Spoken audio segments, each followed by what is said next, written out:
O que fazer quando a dor abala a fé? Você já sentiu isso? A dor chega. E a fé que antes parecia firme começa a estremecer. Você ora, mas não sente resposta. Você acredita, mas o coração está cansado. E então surge a pergunta que muitas pessoas guardam em silêncio. Será que estou perdendo a minha fé? Fique comigo até o final. Porque a resposta não vem para julgar. Ela vem para acolher. A dor não avisa quando chega. Ela se instala devagar ou às vezes de repente. Muda o ritmo da vida. Muda os pensamentos. E quase sem perceber, muda a forma como enxergamos Deus. Por que isso acontece? Porque justamente quando mais precisamos de fé, ela parece enfraquecer. Segundo o Evangelho à luz do Espiritismo, isso não é fracasso espiritual. É processo. A fé não é uma linha reta. Ela cresce, recua, silencia e amadurece. Muitos de nós acreditamos que ter fé significa nunca duvidar, nunca questionar, nunca se sentir fraco. Mas estes pensamentos não vêm do Evangelho, vêm do medo. Jesus nunca exigiu fé inabalável. Ele acolheu corações feridos. Ele se aproximou dos cansados, dos que duvidavam, dos que já não sabiam como continuar. A fé verdadeira não exclui a dor. Ela aprende a caminhar com ela. Quando a dor abala a fé, geralmente existe algo mais profundo acontecendo. Não é abandono espiritual. É transformação interior. A fé que nasce da dor é diferente. Ela é menos idealizada, menos ingênua e muito mais humana. Allan Kardec nos ensina que a fé raciocinada é aquela que suporta o confronto com a razão, inclusive nos momentos difíceis, inclusive quando as respostas não chegam. Questionar não é perder a fé, é tentar compreendê-la em um nível mais profundo. Você já se perguntou por que pessoas sinceras sofrem tanto? Por que quem tenta fazer o bem enfrenta provas tão duras? Porque a vida parece exigir mais justamente de quem já está cansado. O Espiritismo nos convida a olhar além do agora, além desta única existência, além da aparência de injustiça. A dor muitas vezes não vem para punir. Vem para educar o espírito, vem para lapidar, vem para despertar forças adormecidas. Isso não torna a dor fácil, mas dá a ela um sentido. Quando a fé enfraquece, o primeiro cuidado é parar de se julgar. A culpa espiritual machuca profundamente. Faz a pessoa acreditar que está falhando com Deus. Mas Deus não mede amor por desempenho emocional. Ele vê intenção, vê esforço, vê sinceridade. Às vezes, tudo o que conseguimos fazer é continuar respirando. E isso já é coragem. Há momentos em que a oração não flui. As palavras parecem vazias. O silêncio pesa. Nesses momentos, o Evangelho nos ensina algo simples. Deus também escuta o silêncio. Uma prece não precisa ser longa, nem bonita, nem cheia de certezas. Às vezes, um pensamento sincero basta. Um pedido silencioso. Um suspiro entregue. A espiritualidade entende essa linguagem.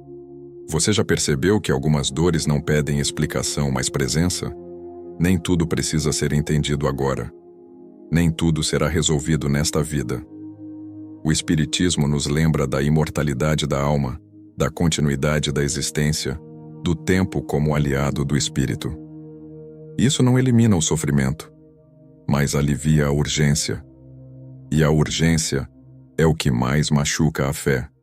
Quando a dor abala a fé, talvez seja o momento de simplificar. Simplificar expectativas. Simplificar cobranças. Simplificar a relação com o sagrado. A fé madura não exige certezas absolutas. Ela aceita caminhar mesmo sem ver o caminho inteiro. É a fé que diz: hoje eu não entendo, mas sigo aberto a aprender. Muitos de nós confundimos fé com sensação, mas a fé verdadeira não depende de emoção constante. Ela se manifesta muitas vezes como decisão. Decisão de não endurecer. Decisão de não desistir do bem. Decisão de continuar sendo honesto, mesmo cansado. Essas escolhas silenciosas sustentam o espírito quando a fé emocional falha. Jesus ensinou pelo exemplo. E o exemplo dele não foi isento de dor. Houve incompreensão, solidão, abandono. Mesmo assim, ele não perdeu o amor, não perdeu a compaixão, não perdeu o propósito. Isso nos ensina algo essencial. Sentir dor não significa perder a fé. Significa estar vivo.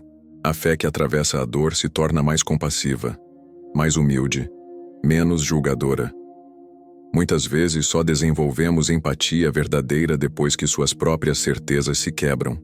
A dor, nesse sentido, não destrói. Ela depura. O espírito cresce quando aprende a acolher suas próprias fragilidades. Você pode estar se perguntando agora, mas o que fazer então quando a fé está abalada? A resposta começa com aceitação. Não resignação passiva, mas aceitação consciente.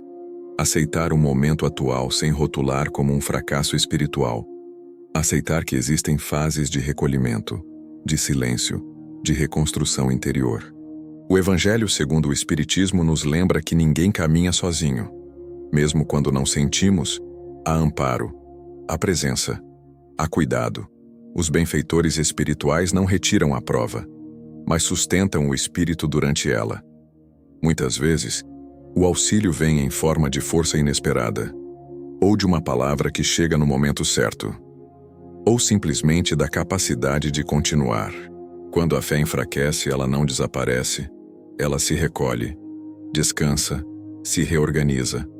Assim como a natureza entra em inverno para depois florescer, o espírito também passa por fases de aparente silêncio.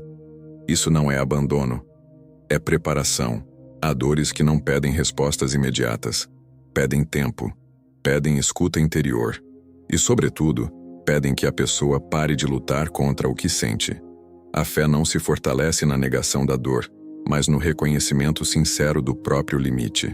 Às vezes a fé enfraquece porque estava apoiada apenas no controle, no desejo de entender tudo, de prever tudo.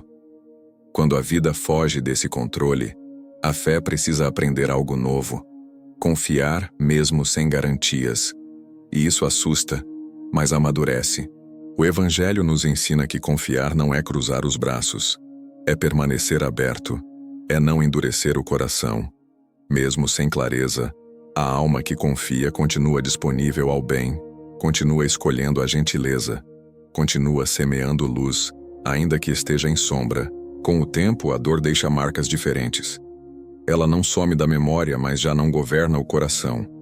E então, quase sem perceber, a fé retorna. Não como antes, mais simples, mais silenciosa e profundamente mais verdadeira. A dor também ensina limites, ensina humildade, ensina a pedir ajuda. Ninguém evolui sozinho. A fé amadurecida aprende a se apoiar, a dividir o peso, a aceitar cuidado. Isso também é espiritualidade. Talvez hoje você não consiga acreditar como antes. E tudo bem. A fé não exige repetição mecânica de crenças. Ela convida à honestidade interior. Dizer "eu não sei" também é um ato de fé, porque abre espaço para aprender. O sofrimento, quando iluminado pelo entendimento, se transforma em sabedoria. E a sabedoria traz uma paz acolhedora. Não a paz da ausência de problemas, mas a paz da compreensão. Essa paz não chega de uma vez. Ela se constrói, pouco a pouco. Quando a dor abala a fé, algo profundo está sendo rearranjado dentro de você. Talvez suas crenças estejam sendo purificadas. Talvez sua relação com Deus esteja se tornando mais íntima, menos baseada em troca, mais baseada em confiança. A fé madura não pergunta apenas o que vou receber, mas quem estou me tornando.